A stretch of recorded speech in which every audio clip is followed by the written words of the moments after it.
Why do you sometimes start crying when you're happy? Or why do you feel totally hollow even though your bank account is okay and your job hasn't spontaneously combusted? Here's the simple answer. We're taught to be great at hiding things, but terrible at processing them. We're all experts at the no crying rule, right? But nobody ever gave us the manual on how to actually handle feeling furious or heartbroken. We just bottle it. And those bottled feelings, they don't vanish. They just turn into this physical weight, a nagging headache, insomnia, or just being perpetually tired. Sigmund Freud basically nailed it.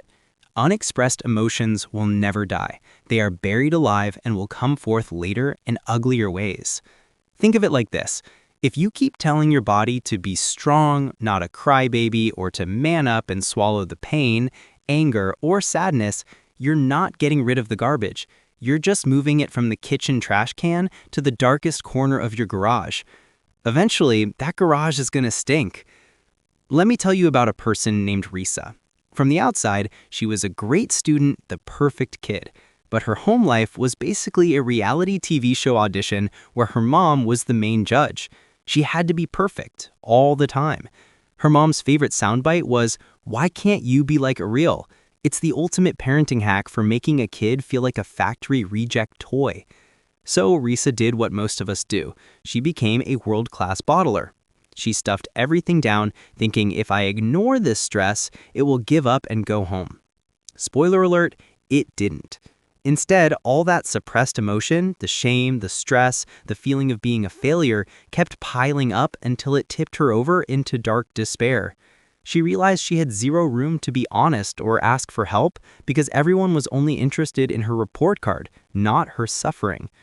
Risa's last message to her father, Risa only wanted to convey a brief admission of her devastation, that Risa was depressed and hurt because she was always being treated differently. The act of drinking insecticide was a final attempt to release the rope that had long been strangling her soul. When your emotional garage is completely full and you feel like you're carrying the weight of 1,000 expectations that aren't even yours, sometimes the only solution you can see is to get rid of the whole garage. The big takeaway: bottling up emotions doesn't make you strong, it just makes you heavy. You gotta let the steam out or the whole pressure cooker explodes. Look, emotions are just part of the package deal for being human. They can be awesome, like a GPS pointing you toward what you care about, or they can be a total disaster, like a hurricane ripping through your life. When we mess up managing these feelings, whether it's getting too mad, too worried, too sad, or even too hyped up, it doesn't just stay in your head. It bleeds into everything: your work, your relationships, even how you sleep. Here's the secret. Emotions are just the results of what you're thinking. If you want to get a grip on them, you have to find the original thought that started the whole thing. Step 1, figure out what the heck you're feeling. Some smart guys like Daniel Goleman say that the most important skill in life, your EQ, starts here. Self-awareness is simply knowing what emotion you're feeling right now, tracking it over time, and using that information to make better decisions. How to scan your emotions like a pro. Name the feeling. Stop for a second. Don't just say, "I feel bad." Get specific. Is it anger? Is it anxiety, which is just fear's annoying cousin? Is it pure joy? Give it a name tag. Find the trigger. What just happened? Who said what, or what thought popped into your head right before the feeling hit? Knowing the trigger is half the battle. The big six, the universal feelings. Turns out, no matter where you live, we all share the same 6 core emotions. A psychologist named Paul Ekman called them the big 6. Anger, that red, frustrated, hostile feeling. Fear, the runaway response to danger or the unknown.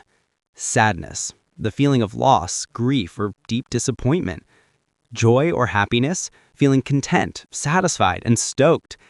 Disgust, the yuck, get that away from me reaction. Surprise, the quick, unexpected whoa feeling. Your emotion totally changes how you think. Angry, you're probably all about blaming and getting even. Anxious, your brain is running every terrible what-if scenario possible. Happy, you're seeing the good in everything and feeling grateful. Step 2. Taming the beast. Once you know what you're feeling, the next step is regulation. This isn't about crushing your emotions or making them disappear. It's about being the boss of how they show up and how they affect your actions. Think of your emotion like a fire. Regulation is your job as the firefighter to make sure it stays a cozy campfire and doesn't turn into a raging forest fire. Your toolkit for controlling the fire. You have 4 main tools you can use when the stress hits. Change the situation. If you know going to a certain place or dealing with a certain person always makes you mad, avoid it. For example, stop watching that one news channel that makes you furious every night. You have the remote. If you can't leave, modify it. Bring headphones to that boring meeting so you can listen to calming music instead of grinding your teeth. Change where you look, the distraction hack. When a negative thought loops in your head, immediately shift your focus. Example, you got criticized and feel down. Instead of stewing, call a friend, blast a happy song, or just start cleaning your kitchen counter. Move your focus. Change your thoughts, the reframing superpower. This is the biggest one. Change how you interpret the event. Old thought, the disaster. I messed up that presentation, I'm a failure, and I'll probably get fired. Triggers panic or sadness. New thought, the regulated response. I messed up the presentation. Okay, what specific part went wrong? I'll practice that and nail it next time. Triggers motivation and learning. Change your response.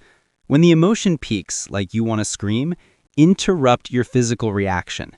Example, you want to yell at your coworker. Stop, take a 10-second pause, do 3 slow, deep belly breaths, and drink a glass of ice water. That pause gives your brain time to reset before you do something you regret. The whole point of this is simple. You don't just have to be a passenger reacting to your feelings. You get to drive the car. The key to emotional intelligence is a 2-step process: self-awareness and emotion regulation. Self-awareness involves knowing exactly what you're feeling, naming it from the big 6: anger, fear, sadness, joy, disgust, surprise, identifying its trigger, and recognizing its physical signs in your body. This awareness is crucial because your emotion dictates your thoughts and perspective. Once aware, the goal is emotion regulation, not crushing your feelings, but controlling their impact. You regulate by using a toolkit of 4 strategies: changing the situation, avoiding or modifying triggers, changing your focus, distraction, changing your thoughts, reframing the event positively or constructively, and changing your response by using a physical pause like deep breaths to interrupt an immediate reaction.